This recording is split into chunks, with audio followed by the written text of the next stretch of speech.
can't is not a word that I use or I see. I don't care if you can't. Don't put your limits on me. So what would happen to me, the alarm would go off at 6 o'clock in the morning, and I would lie there. And I would think about the lien on the house, and I would think about the bankruptcy that we were facing, and I would think about how much we had fought the night before, and I would think about the fact that I was unemployed, and I would hit the snooze button. I mean, why would you get up when your life is like that? Why would you?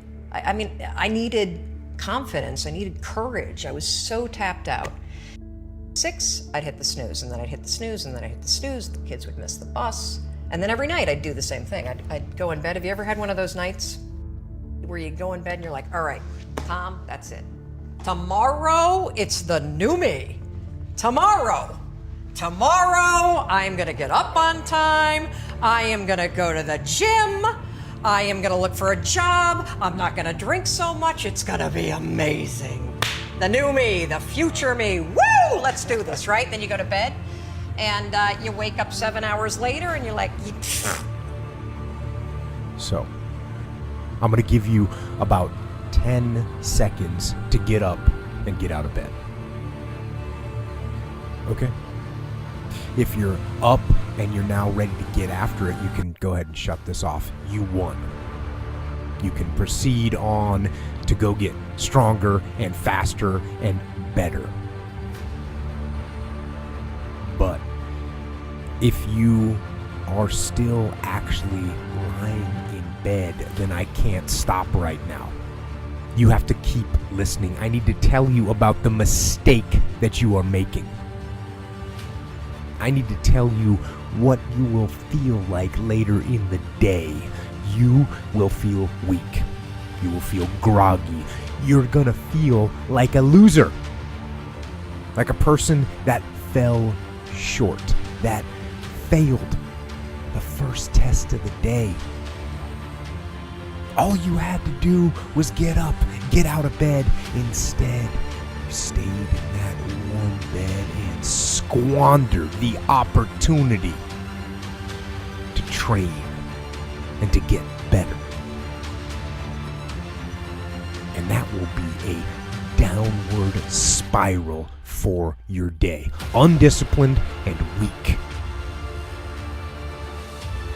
Or, instead, you can get up, get out of bed, go splash some water on your face, and then do 10 burpees. Just 10 burpees. Right now. To get your blood flowing. And I promise you will not feel tired anymore. So let's go now. Get up and get after it. The next morning, the alarm goes off, and I pretended NASA was there. It's the stupidest story. I literally went 5, 4, 3, 2, 1. I am gonna launch myself out of bed like a rocket ship, like NASA, right here, had launched me out of that bed. And I'm gonna move so fast that I don't think. I'm gonna beat my brain. 1, I counted out loud, and then I stood up. And I'll never forget standing there in my bedroom. It was dark, it was cold, it was winter in Boston. And for the first time in 3 months, I had beaten my habit of hitting the snooze button. When I was broke, if you look at my schedule, you'll see that I woke up whenever I felt like waking up. That's what you'll see first. Now, I told you, I studied the top millionaires in the world, and I discovered that they all wake up at 3:30 in the morning. You say, Eric, how did you find that out? Because they were all talking about the 3 o'clock news. I didn't even know the news came on that early. I'm gonna be real. Right? But watch this, 3:30. I started thinking, and I'm like, wow, if they're getting up at 3:30, and everybody else is getting up at 8 and 8:30, the reason why they're successful is not because they're smart, but the reason why they're successful is they just got a 5-hour jump on the world. So I started first at 7 o'clock, and then I played a trick on life. I started getting up at 7 o'clock in the morning, and then you know how the time changes? Well, I pretend like it was still the same time when it went back. And I started getting up at 6, and then the year after that, when the time went back again, I just pretend like it was the same time, and I started getting up at 5.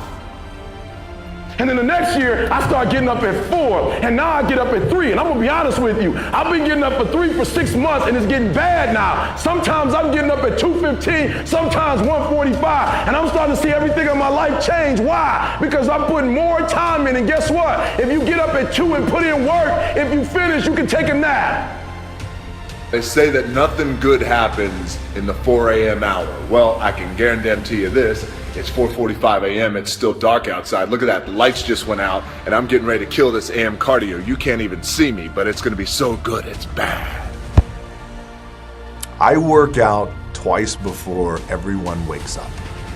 If your job is to try to be the best basketball player you can be, right? To do that, you have to practice, you have to train, right? You want to train as much as you can, as often as you can. So if you get up at 10 in the morning, train at 11, right? 12, say 12, train at 12, train for 2 hours, 12 to 2. You have to let your body recover. So you eat, recover, whatever. You get back out, you train, start training again at 6. Train from 6 to 8, right? And now you go home, you shower, you eat dinner, you go to bed, you wake up, you do it again, right? Those are 2 sessions, right? Now imagine you wake up at 3, you train at 4. You go 4 to 6, come home, breakfast, relax, blah, blah, blah. Now you're back at it again, 9 to 11, right? You relax, and now all of a sudden you're back at it again, 2 to 4, and now you're back at it again, 7 to 9. Look how much more training I have done by simply starting at 4, right? And so now you do that, and as the years go on, the separation that you have with your competitors and your peers just grows larger and larger and larger and larger and larger.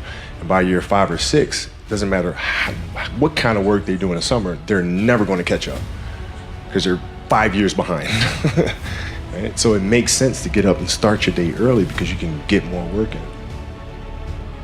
For me, it was just common sense. Like I can if I start earlier, I can train more hours, and I know the other guys aren't doing it because I know what their training schedule is.